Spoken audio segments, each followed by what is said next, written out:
아멘. 할렐루야. 오늘 이 시간 주님의 역사하십니다. 주님 바라보며 나아가시기를 축복합니다. 우리 첫 시간부터 지금까지 오면서 시편 119편 165절에 대한 말씀을 지금 전하면서 레위기를 들어가고 있습니다. 그런데 오늘 저녁 보니까 레위기 못 들었던 사람, 새로 했던 사람, 새로 만났던 사람들이 있어서 레위기는 생략하고 이제 오늘 다른 말씀으로 전해드리겠습니다. 기존에 있었던 사람들, 왜 레위기 안 해? 이럴 수도 있어요.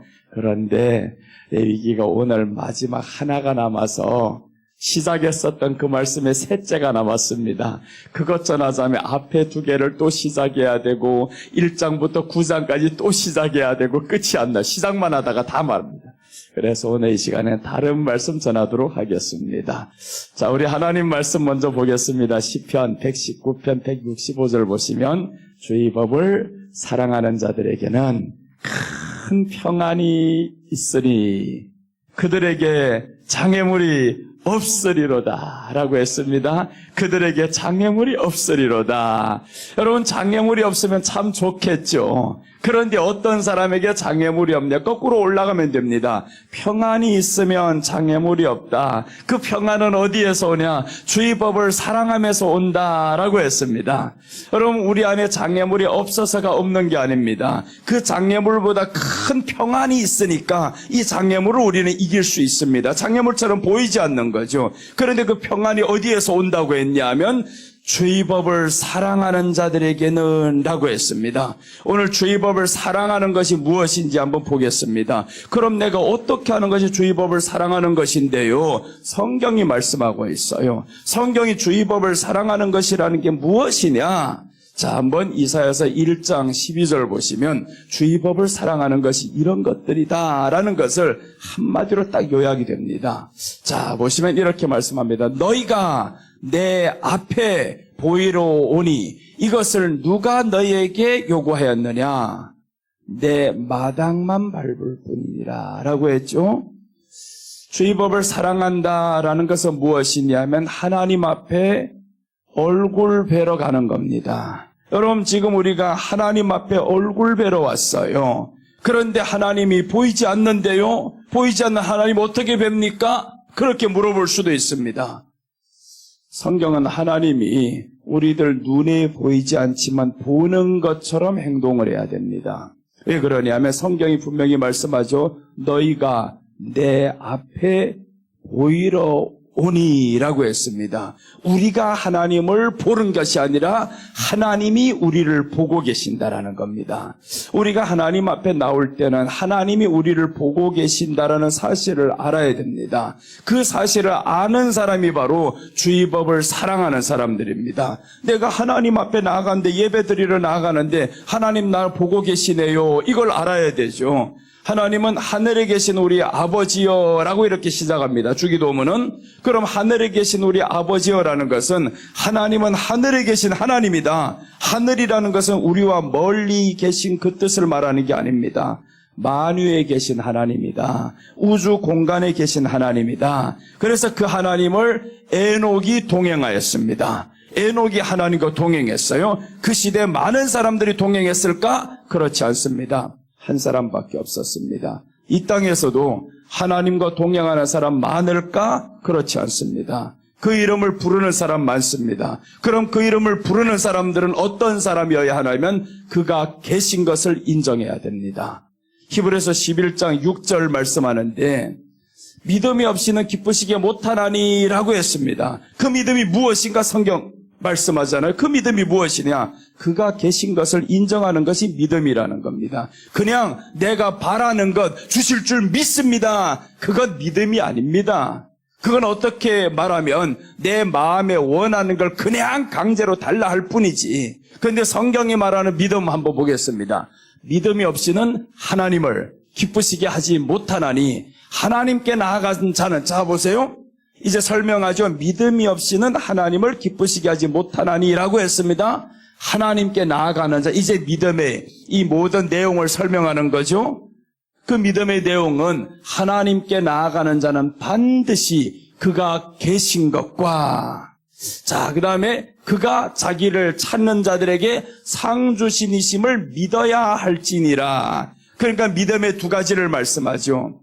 하나님 앞에 나아가는 사람, 하나님을 기쁘시게 한다. 믿음이 없이는 기쁘게 못한다 라고 했는데 이 믿음이 무엇이냐? 하나님께 나아가는 자라는 겁니다. 하나님께 나아가는 자. 그래서 이제 이사야서 1장 12절에서 하나님께 얼굴 보이러 나가는 겁니다. 하나님, 우리 얼굴 주님 앞에 보이러 왔습니다. 이거 우리 명절 때 한번 생각하면 쉽게 이해가 됩니다. 명절에 여러분 부모님께 왜 찾아갑니까?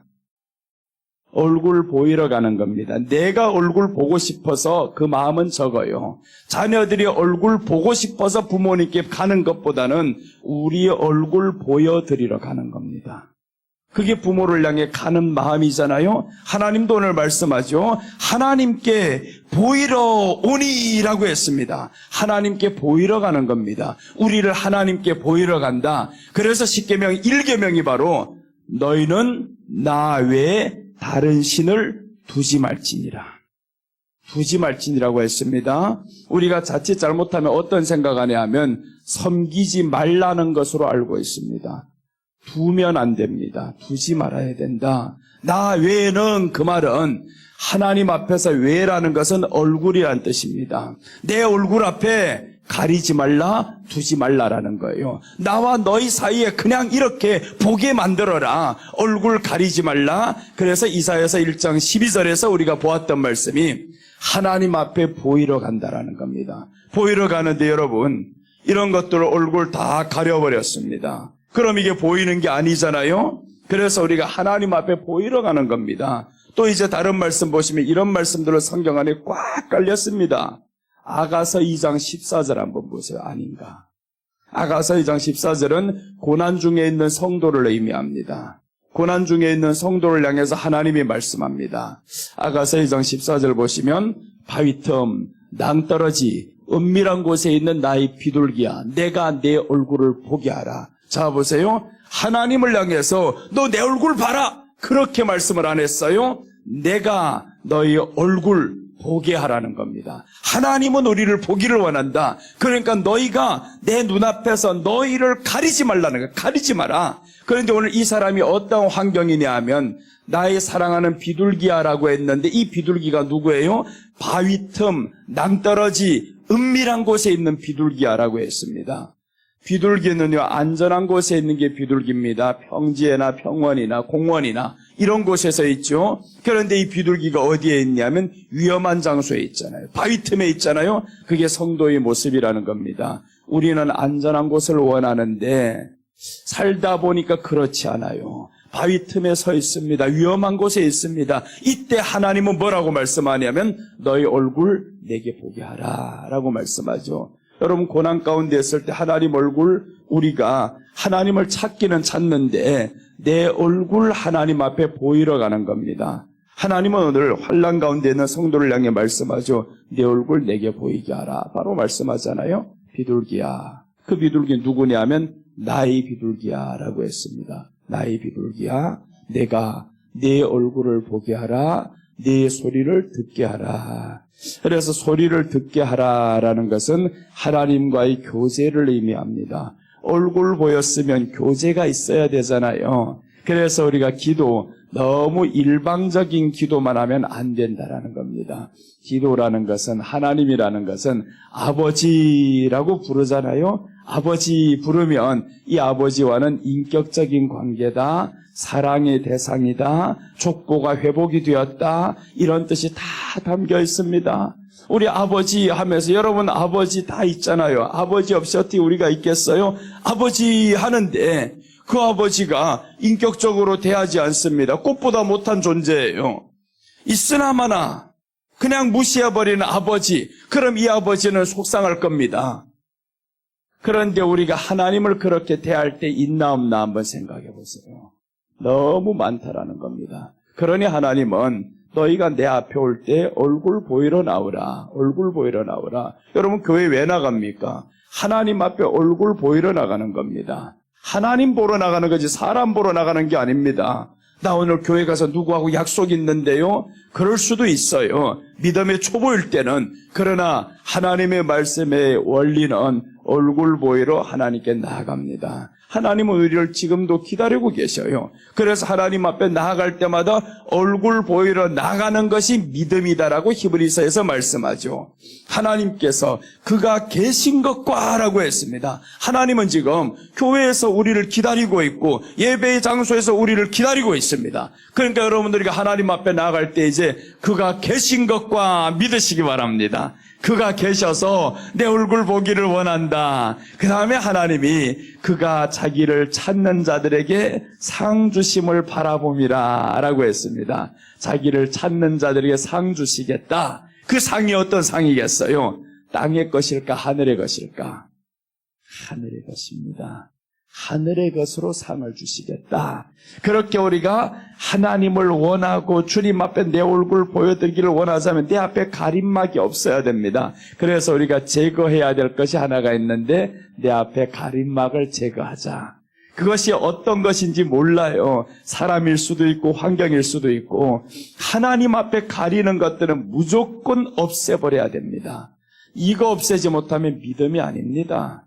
그래서 우리 믿음은 이제 예수님을 믿음으로 출발했어요. 주여라고 출발했습니다. 그 출발 요한복음 4장에서 그 사마리아 여인을 통해서 보면서 이제 알리잖아요. 처음에 예수님을 만났어요. 만났는데 이분이 누군지 모르잖아요. 그래서 예수님이 하시는 말씀이 물을 달라 하는 내가 지금 물 좀 달라고 하고 있지 네가 물 달라고 하는 나를 알았더라면 오히려 내게 물을 구하였으리라 라고 말씀을 합니다. 예수님과 대화를 했어도 모른다라는 거죠. 그래서 점점 가면서 이 여자가 예수님을 알기 시작합니다. 예수님을 알기 시작하는 이 사람은 뭐라고 말하냐면 예배에 대해서 관심을 가집니다. 예배. 우리 조상들은 이 산에서 예배드리고 당신들은 예루살렘에서 예배드리는데 그럼 나는 어떻게 드려야 될까요? 예배에 대해 관심 가졌어요. 그때 예수님이 다시 설명해 주니까 이 여자가 마지막 고백입니다. 당신이 오실 그 메시아니까 합니다. 예수님이 다 설명해 줄 때 결론적으로 요한복음 4장 25절입니다. 25절에서 이제 이 여자가 돌아갑니다. 돌아가는 이 내용을 보면 여자가 나오죠. 23, 24는 예수님이 말씀해 주는 겁니다. 이렇게 예배를 드려야 된다. 그리고 이제 25절에 보면 여자가 이르되 메시아 곧 그리스도라는 이가 오실 줄을 내가 아노니 그가 오시면 모든 것을 우리에게 알려주시리다 라고 했죠. 그래서 예배라는 것이 무엇이냐? 성령과 신령과 진정으로 예배 드린다라는 건 무엇이냐? 그것을 이제 오후에 설명드렸습니다. 24절 한번 봅니다. 23절과 24절. 신령과 진정이라는 말이 무엇이냐? 성경이 답이 나와 있어요. 바로 적혀 있습니다. 우리 보면 나옵니다. 자, 보시면 아버지께 참되게 예배하는 자들은 영과 진리로 예배할 때가 오나니 곧 언제라고요? 이때라. 그러니까 영과 진리로 예배할 때가 오나니 곧 이때라. 지금 예수님이 어디 계셔요? 이 사람 앞에 있잖아요. 앞에 있으면서 곧 이때라는 거. 영과 진리로 예배할 때가 오나니 곧 이때라. 근데 사람들은요, 곧 이때라는 걸 무시해버리고 영과 진리만 구합니다. 하나님, 영과 진리가 뭔데요? 영과 진리로 하나님 앞에 예배드리기를 원합니다. 틀렸어요. 주님이 답을 말씀했는데 답을 버렸어, 이거. 오늘 보세요. 영과 진리로 잘 읽으면 나오잖아요. 영과 진리로 예배할 때가 오나니 곧 이때라 라고 했습니다. 이때라. 그러니까 예수님이 지금 곧 이때라는 것은 내가 너희 앞에 있지 곧 이때라는 겁니다. 내 앞에서 드리는 그것이 바로 영과 진리로 드린다라는 겁니다. 그래서 이사야에서 하시는 말씀이 내 앞에 나올 때 하나님께 나올 때 얼굴 보이러 나오라는 겁니다. 얼굴 보이러 그가 계신 것과 하나님이 계신 것과 이것을 알아야 된다라는 겁니다. 그것을 인정하는 겁니다. 하나님, 내가 가는 그곳에 하나님이 계십니다. 하나님이 계신 줄로 우리가 고백하면 그 비둘기가 바위 틈 낭떠러지에 있을 때 하나님 여기에 하나님이 있습니다 라는 이 고백이 나오지 않겠어요? 근데 그 고백이 안 나오거든요. 그러니 하나님이 찾아옵니다. 나의 비둘기야, 내 얼굴을 보게 하라. 하나님은 우리가 고난 가운데 처하기 전에 이미 먼저 거기에 가시고 함께 가신다라고 말씀을 해요. 애굽에 하나님이 야곱을 보내실 때 내가 너와 함께 가겠다라고 합니다. 함께 가겠다. 창세기 46장 4절 보겠습니다. 한번 창세기 46장 4절입니다. 자, 여기서 보세요. 내가 너와 함께 애굽으로 내려가겠고 반드시 너를 인도하여 다시 올라올 것이며 요셉이 그의 손으로 네 눈을 감기리라 하셨더라. 하나님이 애굽으로 함께 내려간다고 했죠. 애굽 너 혼자 가는 게 아니야. 그럼 여기에서 한 가지 의문이 생깁니다. 아니, 가나안 땅에 인도하신 하나님, 애굽에서 우리 아브라함이 애굽에 들어갔다가 아내도 빼앗겼었고 엄청 안 좋은 일들 겪어서 다시 지금 가나안 땅에 왔는데, 가나안 땅 우리가 정착하고 살았는데 왜 다시 애굽으로 가라 합니까? 이런 의문이 생겨야죠. 왜 애굽으로 가라고 하냐고요. 오늘 여기에서 아니 가나안 땅에 인도했으면 하나님 여기 적과 꿀이 흐르는 땅이라며, 근데 왜 애굽으로 다시 가라고 합니까? 이 하나님의 뜻을 조금 지나봐야 합니다. 그래서 애굽으로 들어갈 때 하나님이 뭐라고 말씀하냐면 내가 너와 함께 애굽으로 내려가겠고, 자 보세요. 이제 여기에서 야곱입니다. 야곱과 함께 애굽으로 내려갑니다. 함께 애굽이죠. 애굽. 그런데 애굽에서 함께 내려왔던 이 사람들이 애굽에서 몇 년을 사냐 하면 400년을 살게 됩니다. 자, 400년을 살게 되죠. 그러면 여기에서 종살이 할 때도 하나님이 어디 계셨다라는 겁니까? 여기 있었다라는 거죠. 종살이 할 때에도 여기에 있었다. 근데 사람들이 몰랐어요. 하나님이 여기 계신 줄을 몰랐다라는 겁니다. 하나님은 저기에서 분명히 야곱에게 내가 너와 함께 애굽에 내려가는데 요셉이 그의 손으로 내 눈을 감기리라 하셨더라. 그러니까 이 사람은 분명히 애굽에서 죽습니다. 요셉이 그의 손으로 네 눈을 감긴다. 네가 여기에서 죽고, 그럼 하나님이 지금 함께 애굽에 있습니다. 함께 애굽에 있었다가 여기에 이 자손들이 태어납니다. 400년을 살 동안에도 하나님이 함께 있었어요. 함께 있었다. 그래서 이제 이스라엘 백성들이 부르짖음을 하나님이 듣고라고 출애굽기에서 나옵니다. 이스라엘 백성들이 부르짖음을 들었다라는 겁니다. 그게 뭐냐 하면 하나님이 함께 계셨다. 하나님이 함께 계셨어요, 여기에. 근데 사람들 하나님 앞에 나아가는데 자기 얼굴 보일 생각도 안 합니다. 함께 계신 건 믿지도 않아요. 그냥 인위적인 방법으로 하나님 구원해 주시던가 해결해 주시던가 이런 것만 생각하죠. 아니다라는 겁니다. 함께 계신 줄 모르는 것은 믿음이 아닙니다.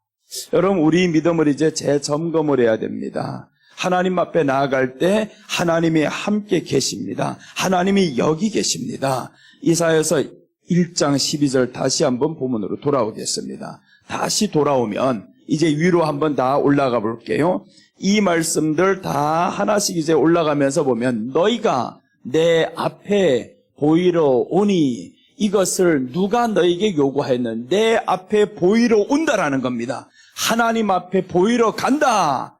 그런데 이것을 누가 요구했느냐? 내 마당만 밟을 뿐이니라 라고 했죠. 하나님 앞에 보이러 가는데 왜 마당만 밟아요?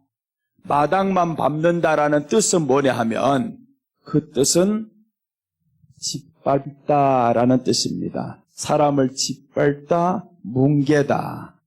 하나님 앞에 나왔는데 왜 사람을 뭉개요? 왜 사람을 짓밟아요? 왜 남을 비웃고 무례히 행하고 없는 사람 안 보고 이런 일을 하냐고요. 하나님 앞에 나왔다면서.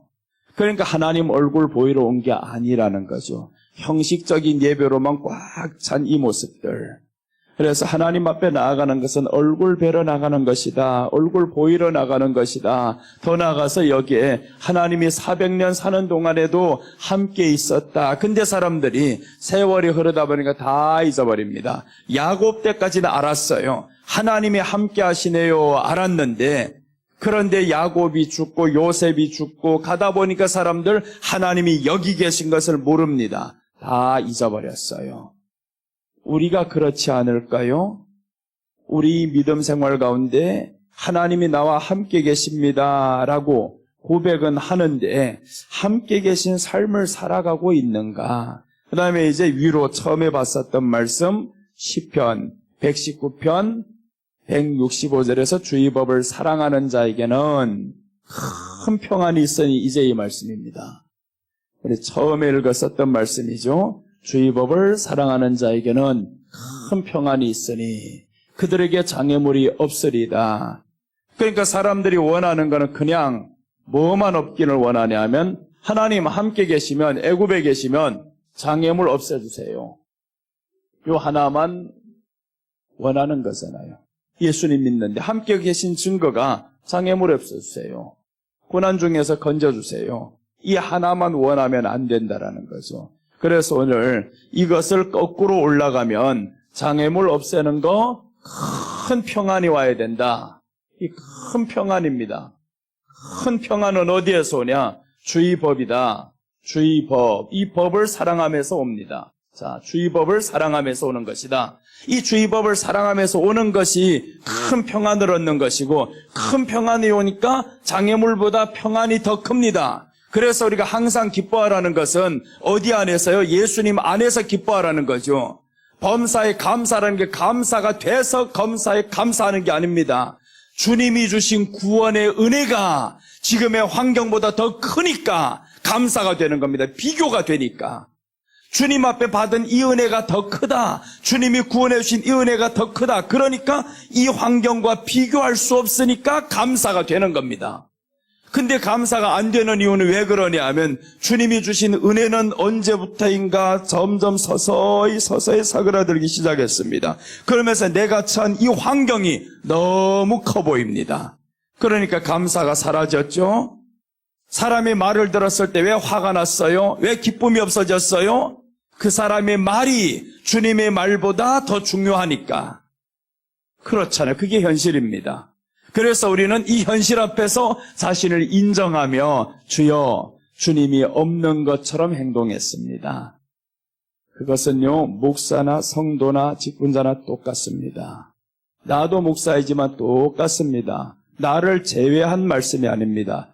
똑같이 예수님 없는 행동을 할 때 많습니다. 그럼 어떻게 해야 되냐? 우리에게 하나님은 회개라는 통로를 주셨잖아요. 그래서 성령님이 우리에게 오시면 무엇을 하는가라고 가르쳐 줍니다. 요한복음 몇 장이더라? 아니, 네, 자꾸 하던 말씀이 있는데 16장 7절 8절 9절 성령이 오면 뭘 하나. 이제 지금 이 말씀과 이제 18장도 맞아요. 그 말씀도 맞는데 내가 지금 끌고 가고자 하는 그 말씀은 아니에요. 여기에서 성령이 오면 뭘 하시나 이제 말씀해 주십니다. 자, 여기 보시면 그러나 내가 너에게 실상을 말하노니 내가 떠나가는 것이 너에게 유익이라. 떠나간다라는 말씀, 예수님이 죽는다라는 거죠. 이제 십자가에 못 박히고 내가 떠나가야 된다. 그게 유익이라는 겁니다. 그러면 누구 오냐 하면 내가 떠나가지 아니하면 보혜사가 너에게로 오시지 아니할 것이요 가면 내가 그를 너에게로 보내리라. 이제 보혜사 성령님이 온다라는 겁니다. 내가 가면 온다. 그럼 그가 와서 뭘 하냐 이제 말씀합니다. 8절부터 보면 그가 와서, 성령이 와서죠. 죄에 대하여, 의에 대하여, 심판에 대하여 세상을 책망하시라. 세 가지를 한다라는 겁니다. 성령님이 오면 하나만 말씀드리겠습니다. 9절 보시면 죄에 대하여라 하면, 자 보세요. 우리가 해석할 필요 없습니다. 나와 있잖아요. 나와 있는 거 그대로 보면 됩니다. 마음을 기울여서 보면 보이게 되어 있어요. 자, 죄에 대하여라 하면 그들이 나를 믿지 아니하며 이게 죄라는 겁니다. 그럼 자 보세요. 기쁨이 왜 없냐? 하나님의 말씀보다 사람의 말이 더 중요해졌습니다. 하나님의 말씀 믿지 못한 거예요. 하나님 말씀 더 좋아요. 그러니까 이렇게 되는 거죠. 남자나 여자나 바람 피는 게 왜 피운다 생각합니까? 남의 여자가 더 이뻐 보이니까. 내 여자가 최고로 이쁘다 생각하면 그럴까요? 안 그럴까요? 안 합니다. 언제부터인가 다른 것이 더 좋아졌어요. 다른 것이. 우리 안에 이것은 하나의 일상생활 속에 있는 일이지만 그러나 영적으로 한번 가져와 보세요. 언제부터 우리가 하나님보다 좋아하는 것들이 더 많아졌습니까? 사람의 말 한마디에 내 마음이 상해서 몇 날 며칠을 끙끙 앓는다. 그런데 하나님의 말씀은 하시는 말씀이 있죠. 너무 익숙한 말씀. 목사님 감사해요. 듣고 보면요 금방 잊어버려요. 아니 사람의 말은 몇 날 며칠씩 묵상이 되고 잊어버리지 않는데 왜 하나님의 말씀은 바로 잊어버린다 합니까? 이렇게 많은 말씀 잘 들었어요. 근데 생각나는 게 없네요. 자꾸 생각나는 게 없대요. 그만큼 하나님의 말씀에 귀를 기울이지 않아 그렇습니다. 그래서 성경은 말씀하죠. 너희가 이 말씀을 묵상해야 된다. 묵상하고 되새김하고 자꾸 이 말씀을 되새김해야 됩니다. 그래서 우리에게 하나님이 안식일을 거룩히 지키라는 겁니다. 안식일을 거룩히 지키라고 하는 것은 이 거룩히 안 지키면 죽는다. 왜 그랬냐면 안식일의 두 가지 뜻을 말씀드렸잖아요. 오늘 이제 못 들었던 사람들이 있으니까 들었던 사람들 다시 한번 반복하는 마음으로 들어주시기 바랍니다. 자, 안식일을 왜 지켜야 되냐? 주일을 왜 지켜야 되냐? 예배드리러 왜 와야 되냐? 그 말씀을 지금 성경에서 두 곳에 말합니다. 안식일을 이렇게 때문에 거룩하게 지켜야 된다. 두 가지 이유입니다. 첫째, 출애굽기 20장 11절. 출애굽기 20장 11절에서 십계명을 하나님이 모세에게 주실 때입니다. 십계명을 주시는데 자 보시면 이렇게 말씀합니다. 이는 엿새 동안에 나 여호와가 하늘과 땅과 바다와 그 가운데 모든 것을 만들고 일곱째 날에 쉬었으니라. 그러므로 자 보세요. 그러므로라고 했죠. 나 여호와가 안식일을 복되게 하여 그날을 거룩하게 하였느니라. 그러므로 안식일을 거룩하게 지켜라. 여기에서 안식일을 지켜야 하는 이유를 뭐라고 생각합니까? 엿새 동안 하나님이 창조하셨다 그 말이죠. 하나님이 창조하셨어요. 그러므로 나 여호와가 안식일을 복되게 했다. 그럼 자 보세요. 안식일 지키는 사람은 복받는 날이죠. 왜 그랬냐면 하나님이 복되게 하신 날입니다. 그러니까 안식일을 지킨다 이 말은 그 복은 무엇이냐? 하나님의 창조를 믿는 겁니다. 그래서 우리가 안식일 예배를 드릴 때마다 하나님이 창조하셨습니다. 하나님이 창조하셨습니다. 이 고백을 하는 것이 우리가 예배 드릴 때 매번 해야 될 겁니다. 주일날은 도고백해야 되고요. 주일날 왔을 때는 하나님이 창조하셨습니다. 이 고백이잖아요. 그래서 안식일을 거룩히 지키라. 이 거룩이라는 말은 변함없습니다. 여기에 흠이 들어가면 큰일 납니다. 죽입니다.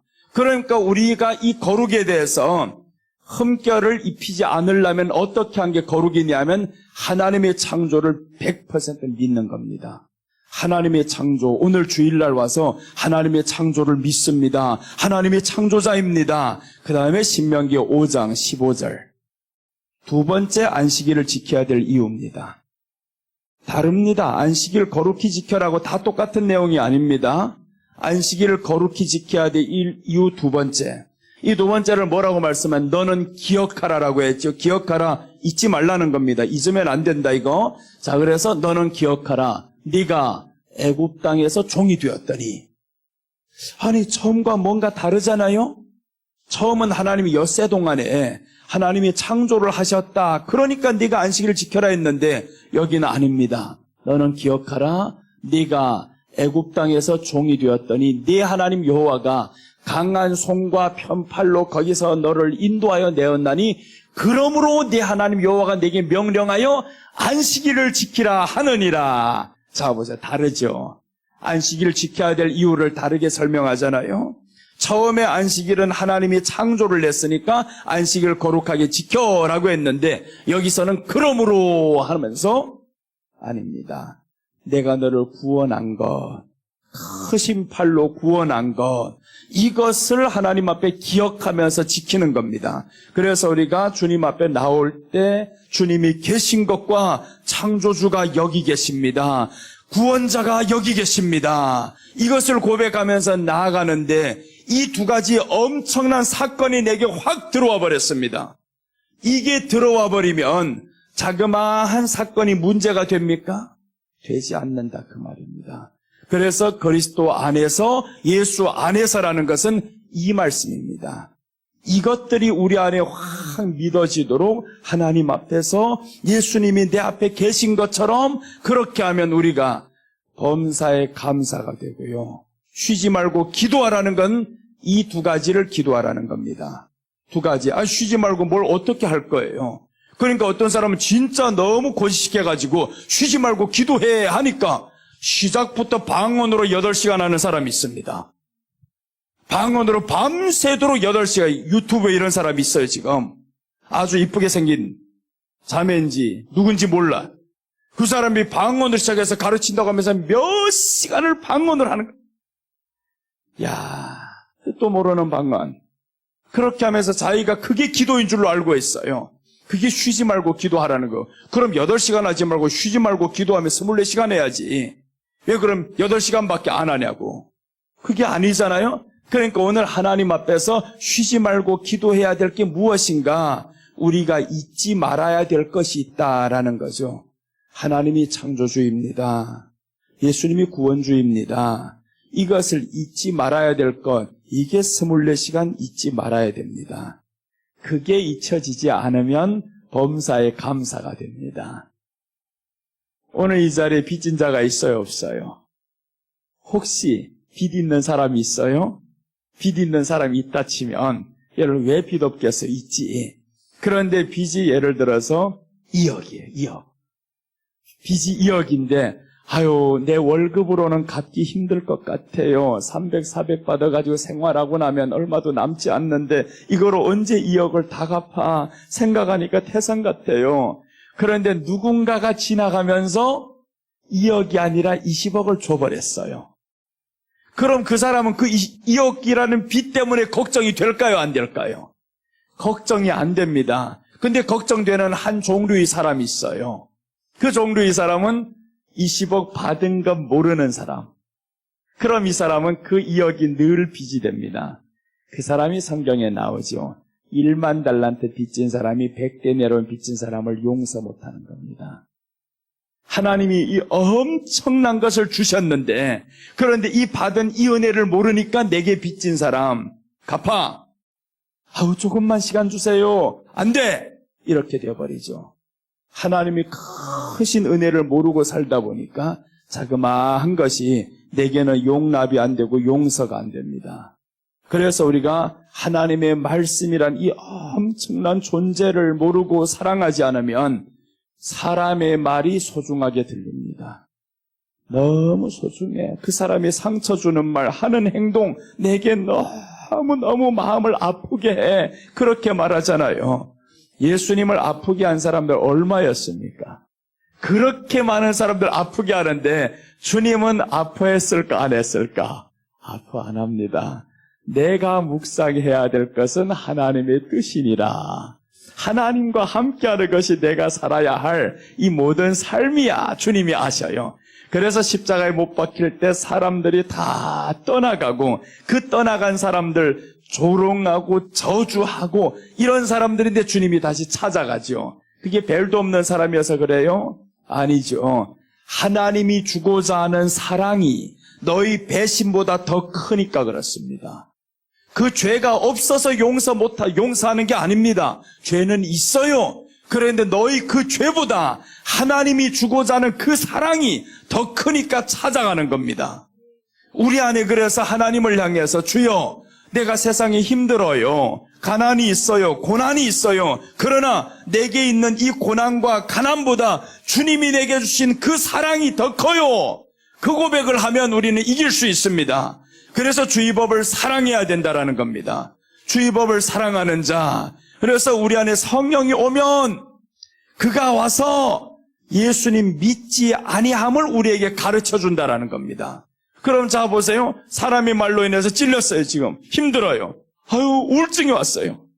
그럼 이 정도까지 됐으면 그럼 이 사람은 성령님이 벌써 뭐라고 했겠어요?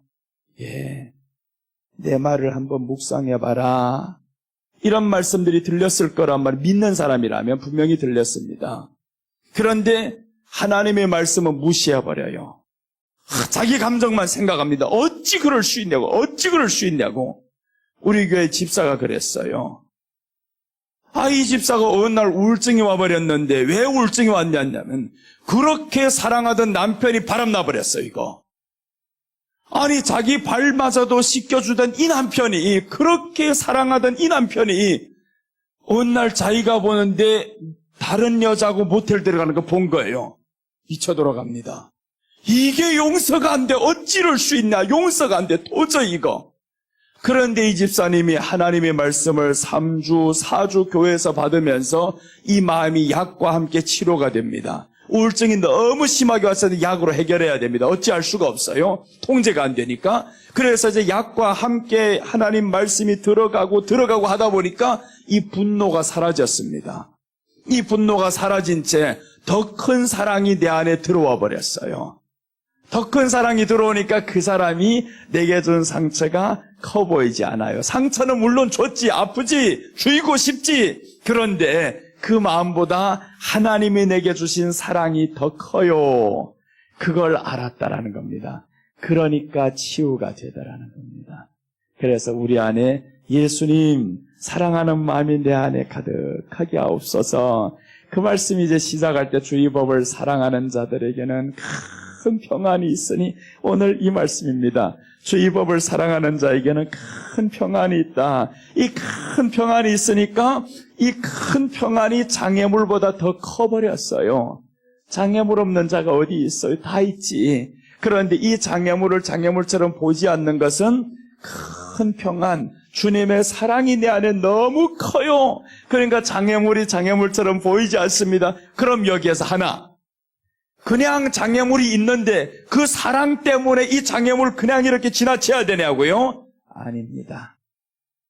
하나님을 사랑하는 자들에겐 같이 주시는 게 있어요. 지혜를 주시고 명철을 주시고 하나님이 해결할 방법을 주십니다. 평안이 있어야 해결할 방법이 있습니다. 평안이 없는 사람 문제를 딱 만나잖아요. 바로 자기 생각, 충동적인 행동을 합니다. 그래서 여러분, 우리 안에 평안하면요, 장애물 있고 문제가 생겼을 때 한 번 다시 생각하게 됩니다. 그 문제를 정확하게 볼 수 있는 이 지혜와 지식이 이 안에 들어오는 거죠. 그래서 우리가 조급하면 안 됩니다. 잠언에서 하시는 말씀이, 그래서 이런 말씀들이 많이 나와요. 사연을 듣기 전에 말하지 말라. 성급하게 말하지 말라. 무슨 일이든지 너무 급하게 생각하고 급하게 행동으로 옮기고 그러면 안 된다라는 겁니다. 이게 지혜 없는 사람들입니다. 믿음이 없는 사람들이죠. 그래서 주의 법을 사랑하다 보면 일단 하나님의 법을 사랑해 큰 평안이 있어요. 넘어졌을 때 왜 넘어졌을까 생각해야 되는데 넘어졌을 때 급한 사람은 왜 넘어졌나 생각지 않고요. 넘어지기 않고 돌이 미워요. 누가 여기다 돌 심어놨어 이거 확 다 없애버릴까? 이런 마음들이 들어온다라는 거죠. 그런데 한 번만 다시 생각해 보면 내가 왜 이렇게 장애물에 걸렸을까? 침착하게 생각해 보니까 답을 찾아냅니다. 그래서 우리에게 큰 평안이 있다라는 것은 이 안에 해결할 수 있는 모든 것까지 같이 들어와 버렸어요. 자, 그 말씀 이제 마지막으로 보겠습니다. 시간 늦었으니까.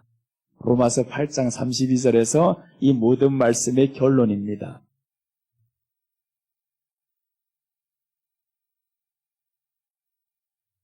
자, 자기 아들을 아끼지 아니하시고 우리 모든 사람을 다 졸리죠? 같이 읽읍시다. 졸릴 때는 같이 읽어야 돼. 그래야 이게 졸리는 거 깨지. 나는 깨울 수 있는 능력이 없어요. 그냥 같이 읽읍시다. 같이 읽어야 깨지. 자, 시작입니다. 자기 아들을 아끼지 아니하시고 우리 모든 사람을 위하여 내주시니가 어찌 그 아들과 함께 모든 것을 우리에게 주시지 아니하겠느냐.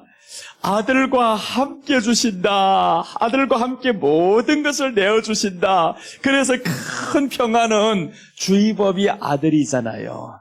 그 예수님이잖아요. 주의보. 그래서 예수님을 사랑하는 사람은 그 아들과 함께 큰 평안을 주시고 나아가서 이 문제도 다 해결해 주신다. 그래서 이제 주의법을 사랑하는 자에 큰 평안이 있으리니 그들에게 장애물이 없으리다라고 하는 겁니다. 장애물이 이렇게 없어져야지. 하나님의 법을 사랑하지 않은 채 장애물이 없어지잖아요. 다음날 또 생깁니다. 그래서 교회 안에서 미운 놈 하나 나가면 다른 놈이 또 들어옵니다. 꼭 그렇게 돼 있어요. 꼭 그렇습니다. 우리 삶이 그렇다라는 거예요. 아우, 이 놈만 제거해버리면 괜찮겠지 했는데 또 다른 놈이 와서 더 큰 장애물이 와버렸어요. 그래서 우리 안에는 미운 놈보다 사랑하는 그분이 더 커지면 됩니다. 사랑하는 그분이 더 커지면 미운 놈이 보이지 않아요. 그래서 우리 안에는 미운 놈은 없고 이제는 사랑하는 예수님만 있어야 된다. 그게 바로 교회에 왔을 때 주님이 앞에 계신 것처럼 행동을 하는 겁니다. 주님이 앞에 계셔. 그래서 우리 삶에 주님이 보고 있는데 우리가 주님 앞에 얼굴 보이러 나간다면서 근데 왜 넌 누구한테 보이러 나가냐? 왜 눈이 팅팅 붓겠다고 교회 못 나가냐고. 주님이 그걸 언제 따지는데. 주님은 따지지 않습니다. 너희 외모를 따지지 않아요. 근데 사람은 따지죠. 사람의 외모에 굉장히 따집니다. 아, 이렇게 하면 심지어 사무엘까지 외모를 보잖아요. 사무엘도 외모를 보던 사람이었습니다. 너는 중심을 보지 않고 외모를 본다. 나는 중심을 본다. 하나님은 중심 본다는데 왜 중심은 보이지 않은 채 외모만 보여서 누구한테 보이려고요? 다 사람에게 보이려고 가잖아요. 교회 나갈 때 다 사람에게 오늘 무슨 옷 입을까? 지난주에 입었던 옷인데 그런 거 하지 말라는 거예요. 입었던 옷이면 어떻고 남들은 몰라요. 입었던 옷 입고 왔더도 신경도 안 씁니다. 다 자기만 신경 써. 자기만. 사람은 다 자기만 신경 써서 왜 그 사람들을 신경 써가지고 그냥 깨끗한 옷 한 벌 주님 앞에 입고 나오면 됩니다. 오늘 주님 앞에 보이러 나왔어요. 주님 나 봤죠? 이렇게 하고 나도 주님 말씀 이제 채우고 갑니다. 하나님 앞에 우리 얼굴을 보여드리고 그리고 이제 주님 말씀 내 안에 채우고 그리고 말씀 채운 것을 가지고 나아가서 살아야 되잖아요. 그것이 우리가 일상생활에서 하나님과 동행했다. 에녹의 결론입니다. 에녹은 하나님과 동행했더라 이렇게 나옵니다. 하나님의 말씀이 우리 안에 채워지니까 그래서 이제 동행이 가능합니다. 하나님과 동행, 말씀이 채워지지 않으면 되지 않습니다. 그냥 내 의도적인 믿음은요 쉽게 무너집니다. 우리가 충만한 것 같죠? 이튿날 문제 한번 생겨보세요. 바로 넘어집니다. 충만이라고? 아닙니다. 충만은요 끌어올랐을 때 잠잠한 상태가 충만입니다. 끓을 때가 충만이 아닙니다. 끌어올랐을 때 잠잠합니다. 충만한 사람은 잠잠해져요. 풍랑을 만나도 잠잠해집니다. 그게 충만인 겁니다. 근데 잘못 이해를 해가지고 막 떠들고 충만하고 뛰고 막 이렇게 하면 대단히 충만해요. 그런데 그렇게 충만해서 왜 그렇게 쉽게 넘어지냐고. 넘어지지 말아야지 충만하면. 그래서 충만이라는 것을 하나님의 말씀으로 채운다라는 겁니다. 이 채우고 채웠더니 그때부터는 물이 변하여 포도주가 되었더라. 포도주가 뭘까요? 기쁨이다라는 거예요. 우리 안에 하나님의 말씀이 자꾸 채워졌더니 이 말씀이 변하여 기쁨이 되었더라. 여러분 그래서 우리가 말씀 채워서 기쁨이 되십니다. 오늘 그래 하나님의 말씀을 또다시 채우고 이제 하나님 앞에 나아갈 때 주님이 계신 것과 그가 자기를 찾는 자들에게 상 주시니심을 믿어야 할지니라. 분명히 그 말씀 가지고 주님이 계신 곳입니다. 교회 나올 때 주님이 계신 곳입니다. 내 얼굴 주님 보이러 나왔습니다. 이렇게 주님 보이고 인사라도 해야 하잖아요. 주여 나 왔어요. 내 얼굴 봤죠? 하고 이런 인사를 해본 적이 있어요? 이런 인사가 없잖아요. 그러니 하나님은 너 지금 내게는 이런 인사를 안 하는데 자꾸 사람만 만나면 아이고 잘 있어 이런 소리를 많이 듣는단 말이에요. 주님이 옆에 계신데 주님 앞에는 이런 소리 한 번도 안 하면서 안녕하셨어요 한 번도 안 하면서 주님은 그 소리를 들을 때 안녕 못했다 안 하겠어요? 네 하는 꼬라지를 보니까 내가 안녕하게 생겼냐? 내가 옆에 있는데 너 나 없는 것처럼 지금 하고 있잖아. 지금 없는 것처럼 싸우고 받고 막 하잖아요 이게. 그런데 그게 주님이 안녕하시겠냐고요. 여러분 다섯 형제가 지금 엄마 뵈러 지금 설날에 왔는데 다섯 형제 싸우고 받고 해봐봐. 이 엄마가 연로하신 엄마가 뭐라 하겠어요? 아유 내가 죽어야지. 괜히 오래 살아서 저 볼 걸 못 걸 걸 다 보고 산다. 그러니까 엄마 하는 말이 마지막에 내가 죽어야지예요. 그럴 바에는 내가 죽어야지. 그게 죽어지냐고. 그 말은 뭐예요? 나 살고 싶으니까 제발 싸우지 마라. 이 말이잖아요. 나 살고 싶으니까 제발 싸우지 마라. 우리가 하나님 앞에 나와서 우리 주님이 그런 심정일 거란 말이에요. 부모도 그런 심정인데 교회가 하나님이 없는 것처럼 행동하고 내가 없는 것처럼 오래오래 슬퍼하고 그럼 우리 주님이 나 있다. 내 옆에 있다. 왜 없는 것처럼 사냐? 얼마나 속상해요. 그래서 하늘에 계신 우리 아버지여라고 하면서 그것은 그냥 형식적으로만 예배 뒤에 마치는 기도문으로만 되어버렸어요. 이거 순서지에만 들어가는 그 기도문으로 되었다라는 겁니다. 주님은 그렇게 하라고 준 게 아니잖아요. 그러므로 이렇게 기도하라는 것은 이것은 너희 기도의 모든 기초가 되라는 말이잖아요. 이게 바로 기도다. 이렇게 하는 것이 기도다. 하늘에 계신 우리 아버지여부터 시작해서 이제 아버지를 인격적으로 생각하겠습니다. 그냥 나무 하나 세워놓은 사람 아닙니다. 이렇게 하는 것이 아니라 하나님 인격적으로 대하는 그 하나님으로 우리 아버지로 이제 모셔드릴 테니 내 안에서 편히 계셔주세요. 그렇게 우리가 주님과 인격적으로 오늘 밤 한번 기도하겠습니다. 주님, 내 곁에 편히 계셔주세요. 12시가 2분 넘었으니 죄송합니다. 12시까지 마치려고 했는데 2분 넘겼습니다. 기도 빨리 하고 헌금하고 빨리 마칠게요. 끝날 때는 빨리 끝나줘야죠. 자, 기도합니다. 하나님 감사합니다. 오늘 이 시간도 지켜오셔서 감사하고 우리를 주님께서 보고 계셔서 감사드립니다. 피곤한 밤 참 우리가 졸리기도 하고 힘들기도 하고 빨리 끝났으면 하기도 하지만 우리 주님이 나를 보고 계셔서 사람의 눈치가 아닌 주님께 눈치가 보여서 힘들어도 끝까지 참았습니다. 하나님 우리를 살펴보시고 긍휼히 여겨 주시옵소서.